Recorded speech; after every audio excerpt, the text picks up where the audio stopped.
Hello guys, welcome to টোনাটুনির সংসার। আজকে তোমাদের সাথে শেয়ার করব বার্থডে স্পেশাল এই পায়েসের বাটিটি।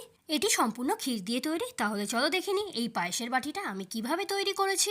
প্রথমে ক্ষীর দিয়ে আমি একটি বাটি তৈরি করে নিয়েছি ও তার মধ্যে এডিবেল গোল্ডেন ডাস্ট কালার দিয়ে কালার করে নিচ্ছি, যাতে দেখতে কাঁসার বাটির মতো লাগে। গোল্ডেন কালারটা ভেতরে ও বাইরে বোথ সাইডেই করতে হবে। এই হ্যাপি বার্থডে ট্যাগটাও ক্ষীর দিয়ে তৈরি করা হয়েছে।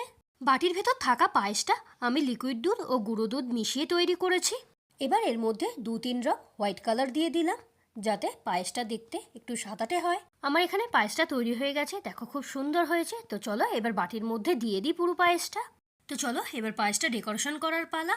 তো আমি এখানে কাজু দিয়ে সাজিয়ে দিচ্ছি, এই কাজুগুলোও ক্ষীরে। আর আমি এখানে রোজ প্যাটেল ইউজ করেছি, সেগুলোও আমি ক্ষীর দিয়ে তৈরি করেছিলাম। আমার এখানে পায়েসের বাটিটা সাজানো হয়ে গেছে। তো কেমন হয়েছে বন্ধুরা তোমরা জানিও। আর তোমরাও তোমাদের প্রিয়জনকে এইরকম ক্ষীরের পায়েসের বাটি তৈরি করে উপহার দিতে পারো। আজকের ভিডিওটা ভালো লাগলে প্লিজ আমার চ্যানেলটা সাবস্ক্রাইব করো। সবাই খুব ভালো থেকো, সুস্থ থেকো। দেখা হচ্ছে অন্য কোনো ভিডিওতে। টাটা।